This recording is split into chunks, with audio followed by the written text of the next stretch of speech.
네, 반갑습니다. 10월 22일 일일 브리핑 시작합니다. 집값 계속 오르는데 뭐 멍멍이 소리야. 자, 서울 아파트 거래량 30% 급감 이후에 다시 50% 급감. 거의 뭐 3분의 1 토막입니다. 3분의 1 토막이에요. 자, 독일 경제 진퇴양난 어렵다. 어렵다. 말도 못합니다. 에너지 식품 서비스 가격 인상에 가처분 소득 줄자 소비 꺼려. 중국 전기차 수출도 경쟁 심화에 주춤. 자, 여기 독일이라고 안 하고요. 여기 한국이라고 한번 해봅시다. 똑같습니다, 상황이. 상황이 똑같아요.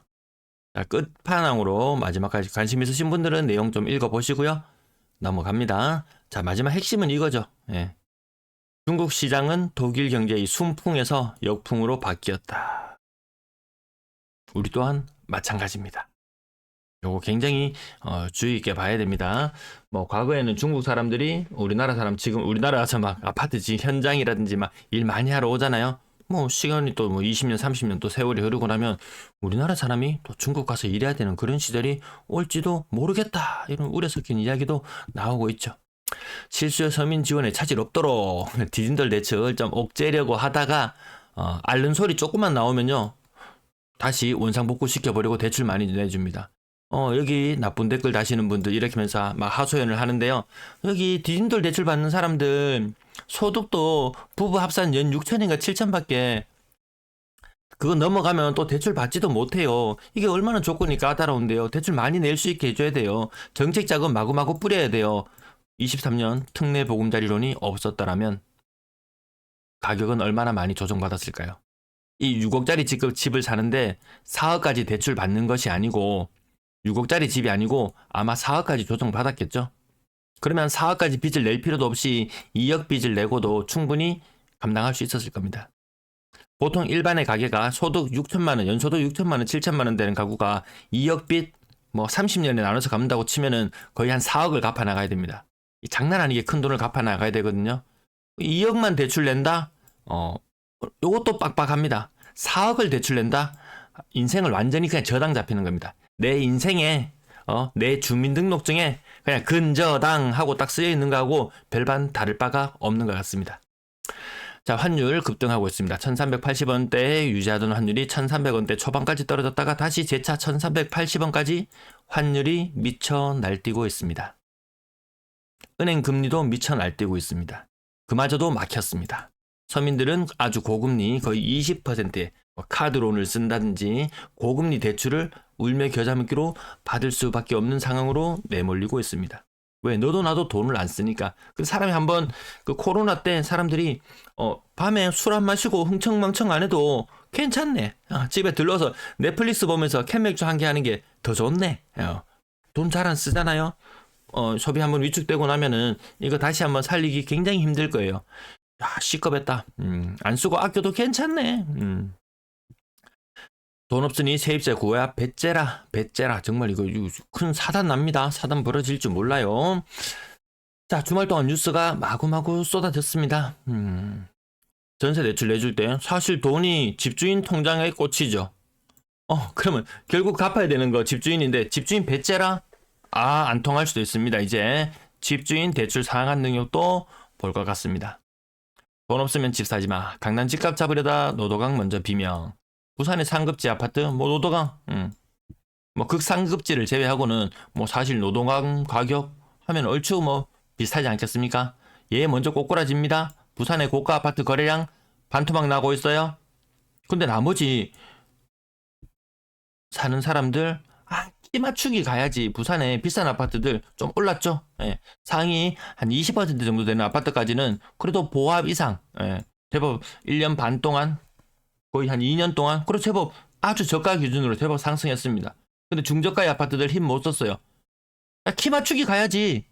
이게 키 맞추기인가요? 노도강 꼬꾸라집니다. 저는 이거 키 맞추기라고 보지 않습니다. 저는 뒷북이라고 봅니다. 자영업자 힘들다? 자영업자 물건 어디서 띠다 팝니까? 대기업들 구조조정 이야기가 연일 쏟아져 나오고 있습니다. 자영업자 위기 이게 아닙니다. 뭐 여기서 뭐 뿌리 산업부터 시작해서 다 마구마구 흔들리고 있는 모습들 볼 수 있습니다. 희망퇴직 이렇게 많이 받습니다. 이렇게 많이 받고 많이 뽑냐? 또 뽑지도 않아요. 대기업으로 점점 전이되고 있고요. 자, 대기업 전체가 휘청이게 놔둘 것이냐? 건설 좀 죽여도 괜찮다. 중국은 이 길을 택했잖아요. 건설 뭐 올스톱 기업들 생산하고 수출하고 이런 것들 밀어주거든요. 우리는 정반대. 대기업 나 몰라라. 건설업 살리려고 합니다. 대기업 이 전체 이 뭐 대우, LG, 하나, 포스코 온갖 것들 얘들 죽어도 된다는 말입니까? 건설 살리려고 서민들 주머니 다 털어서 건설업체 살려놓고 PF 위기 다 해결해놓고 기업들 작살나면 결국 아파트 값이고 나발이고 버텨내기 힘들 것이다. 요 부산 댓글이었죠. 예, 실제로 계속 오르는데 뭔 헛소린겨. 이렇게 이야기. 이런 분들이 계셔야지. 뭐 물건 사는 사람도 있고 시장 돌아가죠. 다 눈 벌게 뜨고 시장 상황을 다 제대로 파악하고 있다면 지금 이렇게 경제 상황이 지금 쉽지 않은 상황이구나. 이런 것도 아마 살필 수 있지 않을까 싶습니다. 가격 오르는 건 고가의 아파트인데 정작 지금 뒷북 치면서 늘어나는 거래량은 저가의 아파트입니다. 늘어나는 거래량의 원인은 아마 저가 인식. 우리 키 맞추기 해야지. 요런 인식들 일부 작용하는 것 같은데요. 키 맞추기가 아니고 이것은 뒷북일지도 모른다. 자, 분위기 좋다고 인식한다면 정말 비싼 아파트들, 고가의 아파트들 거래 빵빵 터져줘야 되는데 그런 현상들이 많이 줄어들고 있다. 그리고 중가의 아파트, 고중저. 중가의 아파트 거래 일부 일어나고 얘들 팔았어요. 그럼 고가의 아파트 사야 될 거 아닙니까? 여기까지 안 가요. 여기까지 안 가. 대출도 그만큼 나오지도 않고. 대출 없이 집 사기가 그만큼 힘들 분위기. 예. 쿠팡알리 댓글 링크 한 번씩 클릭해 주세요. 댓글장도 한 번씩 보시죠. 영상 보시고 댓글장 보시고 의견도 남겨주시고 해주시면 감사하겠습니다. 이런 건 안 줍니다. 자, 부산의 매도 물량 지난주 6만 건을 넘어서 깜짝 놀라게 했었는데 58,300건. 뭐 삐죽지 솟은 이후로 살짝 조정 이후에 이것이 물량이 늘어나는 추세로 간다면 굉장히 조심해야 된다. 굉장히 조심해야 된다. 그런 말씀을 드립니다. 그리고 주간 브리핑을 통해서 여러 지역 아파트 살펴봤는데요. 해가 거듭될수록 이 매물의 층위는 계속 높아진다. 계속 높아진다. 크지 않은 돈으로 그래도 자산 증식할 수 있는 건 부동산밖에 없어 하면서 아직도 여기 많이 매몰되어 있는 분들 가격 싼 아파트들 건드려서 자산 증식하려고 하다가는 된통 물릴 수가 있어요. 이것도 진짜 돈 있는 사람 그들만의 리그 조금 그런 느낌인 것 같습니다. 전세 물량이 근래 들어서 다시 반등하려는 그런 모양새를 보여주고 있다라는 것 서울을 통해서 살펴봤었고요.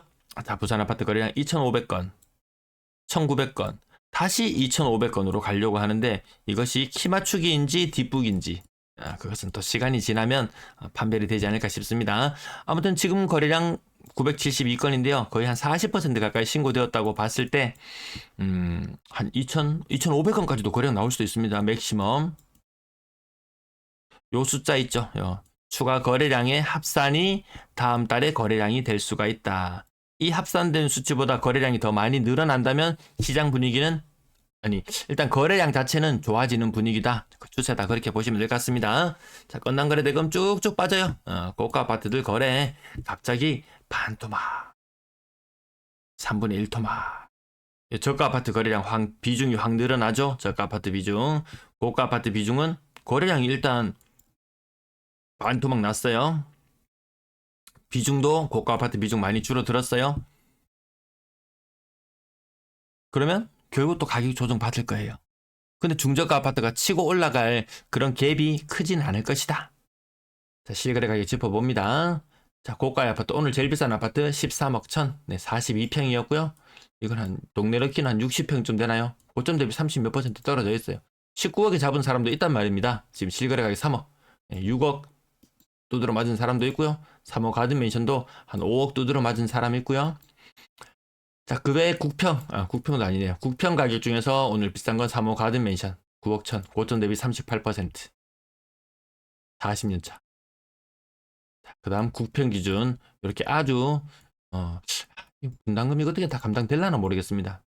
분담금이 감당되려면 결국 가격 조정 많이 받아야지 아마 사업 추진이 가능하지 않을까 싶고요. 자, 국평 기준으로 세핑이거나 완전 투자 좀 돈이 좀 묶여도 괜찮다. 좀 괜찮다, 묶여도 괜찮다.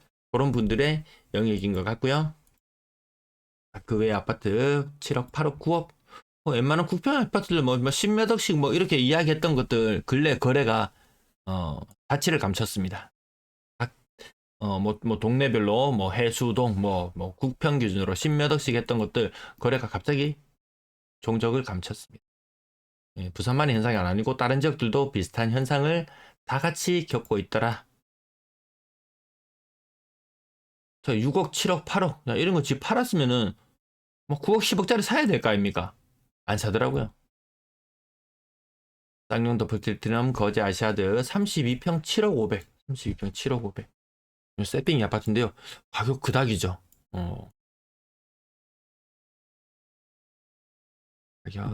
그래도 6억, 7억 이런 거 팔고 10억짜리 좀 사줘야 되는데 분위기 좋았을 때는 그런 분위기였는데요. 6억 이상 거래 굉장히 많습니다. 지금 이 뱀머리, 제가 뱀머리라고 칭할 만한 그런 것들 많더라. 대구는 한 5억대의 거래가 많다면 부산은 6억대. 이미 20% 30% 비싸고 하여튼 아무리 생각해도 차라리 대구를 추천하지 부산을 추천하고 싶은 마음은 없습니다. 왜? 예. 가격 변화된 그런 흐름들, 고점 대비 하락률, 뭐 그런 것들 여러 가지 견주어 봤을 때 좀 그런 것 같습니다. 가격 요 정도까지 짚어볼까요? 조금 더 반등한 느낌은 듭니다. 조금 더 반등한 느낌은 있어요. 근데 그것보다 반등하지 못하고 힘을 못 쓰는 것이 사실 더 많은 현실인 것 같습니다. 많은 것이 지금의 현실인 것 같습니다. 오늘 실거래 가격 요 정도까지만 짚어보고요. 전세 거래가 좀 많지는 않습니다. 9월에 전세 거래는 2,000건. 거의 마무리가 다 되었거든요. 2,000건. 뒤늦게 좀 신고되는 게 있어요. 한 20% 정도 더 신고되거든요. 그럼 한 2,400건 정도 나중에 나올 거예요. 이 숫자가 결코 많지 않더라는 거죠. 이때 실거주라는 이름으로 제법 샀거든요. 그러면서 전세를 살아주는 사람이 많이 줄어들었다. 세입자가 안 구해진다. 임대인이 배째라로 나온다. 이런 뉴스들이 나오고 있고 실제 커뮤니티나 이런 곳에 보면은 집주인이 돌려줄 돈이 없다. 일단 그냥 살아라. 이렇게 이야기하는 경우들이 많이 들려오고 있습니다. 역전세 이야기가 다시 나온다는 말씀입니다. 뭐 아주 고가 아파트들 가격 올라서 괜찮지만 요런 느낌이죠. 가격이 많이 올랐다.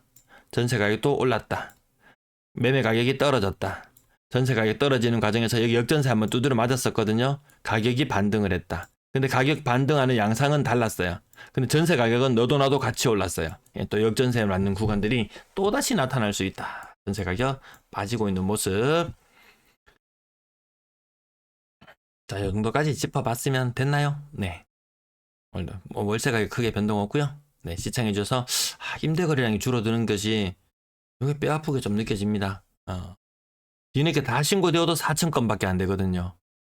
작년, 재작년보다 훨씬 더 적은 거래량. 우려스럽다. 우려스러워. 시청 감사합니다.